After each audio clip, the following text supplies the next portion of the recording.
Yes. Okay, I tried contacting several solar companies for solar panels. Some of them have financing, some of them don't, but I found it unaffordable for my budget. So then I called Minnesota Power. I said, I have a big backyard, could you put a solar farm in there and make payments to me, or the money that I get back from you for feeding into the system, I could make payments? They said, no, we can't do that. So it's a little more complicated.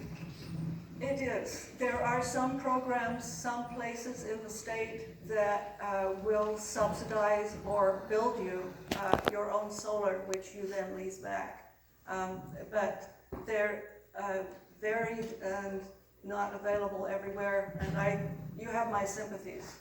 I don't know how to fix that. Who should I lobby? I think a lot of people would like to have solar, but he just cannot afford it. I personally would like to see our school put solar out. It would be a great learning experience for the kids in the school, but Ely gets its power from Minnesota Power. They have a contract that precludes doing something like this because we're generating too much power. It is, after all, an odd situation for a power company. Most companies want to increase the amount that they sell, and we're asking the power companies to voluntarily decrease the amount that they sell. So there has to be legislation there, and there's a lot of sensitivity and a certain amount of fight back.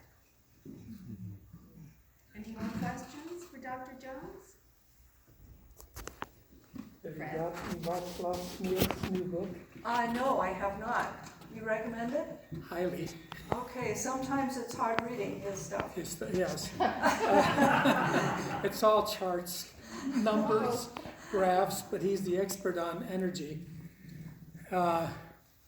He essentially says we can't afford growth anymore.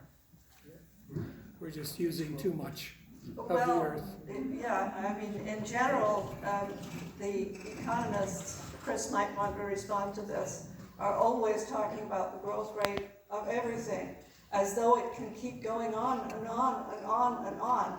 And we know that's an exponential, and it can't, because we have a finite-sized Earth, and that's a problem. Well, so much,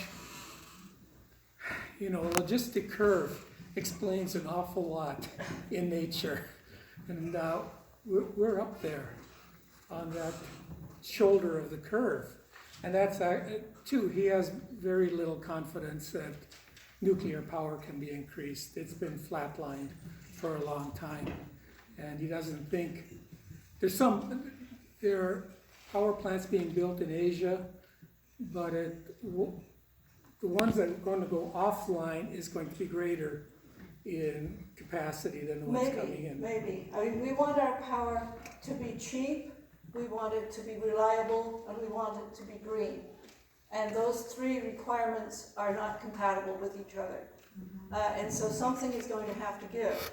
If people suddenly figure out that all the solar and wind energy gives them a lot of power, but you can't have it all the time because at nighttime sometimes the wind doesn't blow, then it may be that all of a sudden people are much more interested in having some nuclear power around.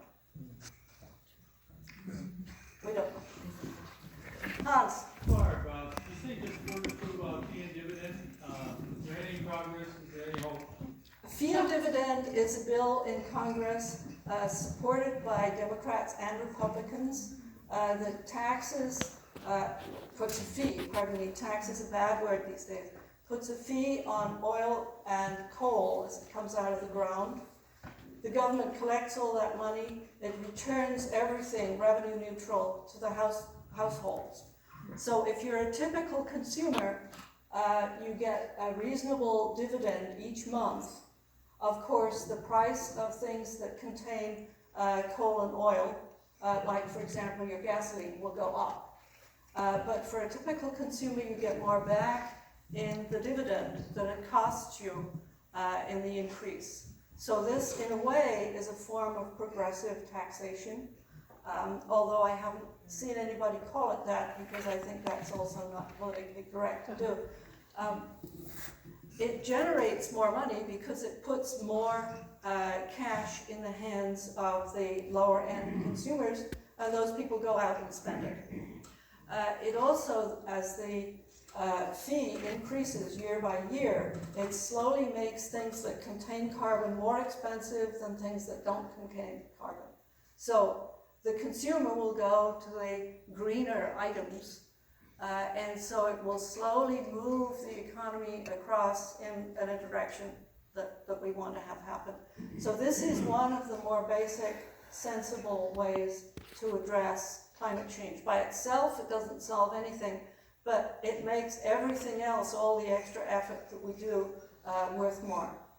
Well, I want to give a shout out to Barb Jones, not only as the leader of our climate study group and our citizen climate lobby little chapter, but to hold our attention at the end of a long day like you have. Testimony.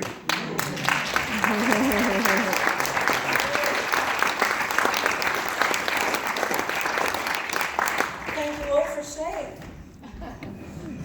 Thank you all for coming. Stay tuned. Oh,